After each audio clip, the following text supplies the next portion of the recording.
Welcome to our video on self-defense techniques. This technique is called crossing branches. The attack is a two-handed wrist grab from behind. Now it is possible that when this happens, he's going to try to pull you backwards, and if that's the case, you can modify this technique and it may even work a little better. But this particular one says is that he grabs you and he's trying to hold you in place. And I can give you some examples on why you might want to do that. But for the moment, let's just look at the basics of the technique. So from this position, Mr. Bustamante comes in from behind and grabs both wrists, and he's trying to hold me steady here with my arms behind my back. All right, what I'm going to do is I'm going to counter grab, and as I do, I'm going to take my left foot and I'm going to step up and over at least 45 degrees. Now some of you may have to step more, maybe as much as 60 degrees to get your hips around. But the idea is I need to pull him around off balance. Now as I do, I'm going to loop the right elbow around. If I'm lucky, I get a bonus hit. I get a target of opportunity here in the head. But what's most important is that you whip that arm down and yank it. Notice at this point, I'm still holding on with the left hand. All right, now you've got a couple of options here to do this. And either one, you can make a good case for it. But I'm going to show it this way. All right, I keep his right arm crossed over his left. Now I release my left hand. Now I've got his arms crossed right here. There's really not much he can do at this exact moment.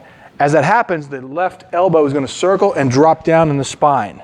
I'm going to leave it there, and I'm going to come down with another right elbow in the spine. If he still hasn't dropped from there, I'm going to come up with a knee strike up into the ribs here. And I'm actually holding him in place, so I'm getting opposing forces. I'm pushing down, but the knee is coming up at the same time here. And that will break ribs, and it should send him over, wham, like this, over on his back and side like this. That's what we're looking for. Let's see that from another angle. So I'm going to have you trade places, and I'm going to do it from this angle, from here. So there's the counter grab coming in. I step over, elbow possibly, crossing the arms. I'm going to let go with the left. I'm going to come down, elbow one, elbow two, and knee strike. Good. All right, and down we go. Now there's another possibility there that he's going to step forward with his right foot as you do this, and it may block your knee strike to the ribs, and that's okay. Change that target to the common peroneal. Drive that knee into the thigh, hit that nerve, and that will also drop him.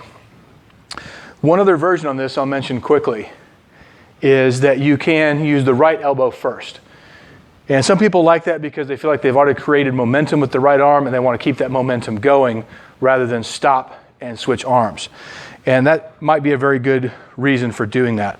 So from here, I can come around like this, and I can bring the right arm down and back. So I make a figure eight motion and leave it there. Now follow up with the left. Now finish with the knee strike coming in from there. That would also be acceptable. But I have a significant number of students that feel more comfortable locking that arm down, making sure he can't move either arm, and using the left elbow in the spine coming down. Crossing branches. Thank you.